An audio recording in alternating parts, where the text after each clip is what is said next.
So today we start with last night's election results, which are, I'll skip to the conclusion. They're an absolute disaster for Democrats. They could spell major trouble for the Democrats and for the left, to the extent that the left exists in the United States through the Democratic Party. That's an issue we can talk about as well. There are a range of opinions about how much of a disaster last night's results are, and that's fine. But it's not good. It's not good. The big race, the major race that so many were looking at was the Virginia gubernatorial race, where the Democratic governor, Ralph Northam, who won by 9 in 2017 in Virginia, was term limited out. Two contenders were vying to replace Ralph Northam. It was Democrat Terry McAuliffe and Republican Glenn Youngkin. Now, the polls were very tight over the last 3 weeks. I continued saying it's basically even. Could be plus 1 or 2 in either direction. Terry McAuliffe, a completely milquetoast Democrat, not particularly inspiring in any way, not particularly distressing in any way, other than sort of like distressing in the sense of, is this guy really going to inspire people to turn out and vote? Glenn Youngkin, on the other hand, a truly disgusting, radical Republican, playing up cultural issues as expected and as Republicans have been doing over the last many years, and Youngkin won. Youngkin won. Now, interestingly, let's put aside for a second, no Republicans are claiming fraud that I'm aware of in any of these races from yesterday, even though you had some Republicans saying it looks like Democrats are stealing votes in Virginia. And if McAuliffe wins, we'll probably say there was fraud, and now they're all silent. We can't even deal with that today because it's so absurd. But as the results came in early in the night last night, Glenn Youngkin got up to even a 10.5 point lead, I think, at one point. As the more left-leaning counties with large populations were counted, the lead tightened and tightened, but it ended up being a roughly 2-point win in Virginia for the Republican Glenn Youngkin. Now, the scary part, the question we were talking about yesterday, including on our live stream with many of our viewers from Virginia, and it's been written about extensively in the first few hours of today by all of the typical political voices, is the Virginia gubernatorial election a bellwether for 2022? Some say yes, definitely. This spells disaster for Democrats in 2022. Others say no. Some say, well, maybe somewhat, but not totally. What there is no way to deny is that, bellwether aside for 2022, when the last race for Virginia governor was won by 9 by a Democrat, and now it's won by 2 by a Republican, that's an 11-point swing in one cycle. That's not good for Democrats in Virginia, period. Now, in a moment, we'll look at the historical. It's not uncommon that in Virginia, the governor's race goes the opposite way that the White House went in the previous election. That's not uncommon, but it still doesn't bode well for 2022, even if you concede that it's a historical pattern. So we're going to talk about that. Virginia was a state that we were hoping was leaning more and more left, and Republicans won it. Republicans won it, and they won it with a really simple tactic, and this is important to understand. Democrats are not very good at messaging. It's almost cliche to say it. We've done so many interviews about it. We've talked to Thomas Frank about it. We've talked to George Lakoff. We've talked about it in so many different ways. Democrats are not very good at messaging. In particular, Republicans know the messaging that will get people to vote and that will get people to vote for them. It doesn't matter if it's based in fact. It doesn't matter if it's totally wrong. They understand, Republicans, that if they get their base angry enough and scared enough, it will motivate their voters to go to the polls. There is just no way, and I hate that. This is not even a political thing. This is almost psychology, sociology. There is no way that Democrats can get the same amount of motivation and energy to get their base to turn out by pitching green energy, equal equality of opportunity, and all these things that actually matter, compared to how Republicans do it with fear and with anger. And Republicans did it in Virginia with talk of fixing education and getting rid of critical race theory. The very same Republicans, think about the absurdity from a value standpoint. The same Republicans who claim that as a value, they don't want government doing too much, they want to limit the areas that government is even involved, they got people angry and afraid enough to go out and vote by saying, we're going to get in there and tell schools what to teach. That was a big part of Glenn Youngkin's campaign and the people around Youngkin. Interviews with voters, Republican voters in Virginia showed they were voting Youngkin, many of them, because they wanted him to deal with education and critical race theory. It's absurd. It's absurd. And it's counter to their stated values, but it worked and they won the race. Then we had the gubernatorial race in New Jersey. Now, it was believed to be a very safe seat for the incumbent Democratic governor, Phil Murphy, in the blue state of New Jersey, where Joe Biden defeated Donald Trump easily in 2022 by 16.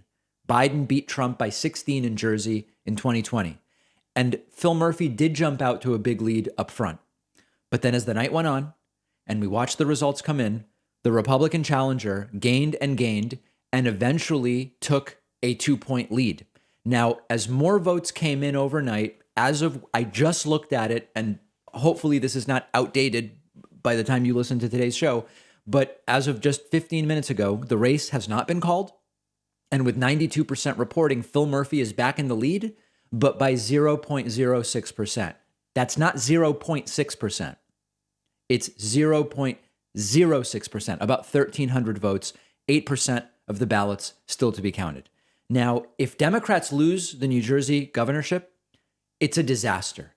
Even if Murphy wins, but by not even less than a point, less than a tenth of a point is what the margin is right now, it's a massive swing. In 2017, Phil Murphy won by 15 points in New Jersey. Then Biden won easily in 2020. And now Phil Murphy's trying to eke out a win by a tenth of a point as of 15 minutes ago. So no matter who wins, Republicans closed a massive gap in a very, very blue state. That also doesn't bode well. If you were of the mindset, well, Virginia doesn't tell us much by itself. Well, it's not by itself. Look at Virginia and New Jersey. And then what else? We're going to talk about more of the results on the bonus show today. Some of the results very much expected. Democrat Eric Adams won New York City mayor. Left-leaning candidate Michelle Wu won Boston mayor. And then, not surprisingly, self-described socialist India Walton did not win the Buffalo mayorship, lost by a lot, by 17 points to a write-in candidate. I know that many progressives were very interested in that race. It is not super shocking to me that a self-described socialist did not get elected mayor of Buffalo, New York. Joe Biden won Buffalo easily, but Democratic voters are not necessarily socialist voters, and that's not shocking there. And we'll look at some of the other results on the bonus show today. Now, I do think it's important to restate that in a lot of ways, this was a turnout victory for Republicans. There were anecdotally Republicans saying, my Democratic friends are voting for Republicans this time around in Jersey, in Virginia, in some other races. And anecdotally, there are always examples of everything. Some Republicans who vote Democrat, Democrats who vote Republican, etc. But really, it was using fear and anger to get turnout. For example, Terry McAuliffe actually outperformed Joe Biden among some groups. Sahil Kapoor from NBC News pointed this out in a tweet and said, among white women college graduates, Biden got 58% of that group in 2020, whereas Terry McAuliffe got 62% of that group in 2020. McAuliffe built the lead that Joe Biden had among white women with college degrees. But it just wasn't enough because other groups did not turn out in the numbers that Terry McAuliffe needed. So non-college educated white women voted for Youngkin by an even bigger margin than they voted for Donald Trump. So what we had was an exaggeration of the 2020 results with the turnout favoring Republicans. Now, does that mean 2022 looks less bad? Not really. This could point to a very bad 2022 because midterms are often turnout elections. So Democrats need to, number one, do some stuff. Now, but that sounds silly. They need to get some things done that they can point to and say, hey, look at these things that we actually did. You've got to do some things, and we're going to talk about spending an infrastructure bill a little bit later. But saying that Terry McAuliffe simply ran a bad campaign is myopic. New Jersey shouldn't be this close. Pennsylvania Supreme Court won by Republicans. If Democrats don't want to accept this as a wake-up call publicly to save face, okay. I mean, there's debated, do you ever really admit that it was a disaster for you? Maybe you don't. But privately, Democrats had better see this as a wake-up call. And it's almost more difficult without Trump on the ballot, as I've said before.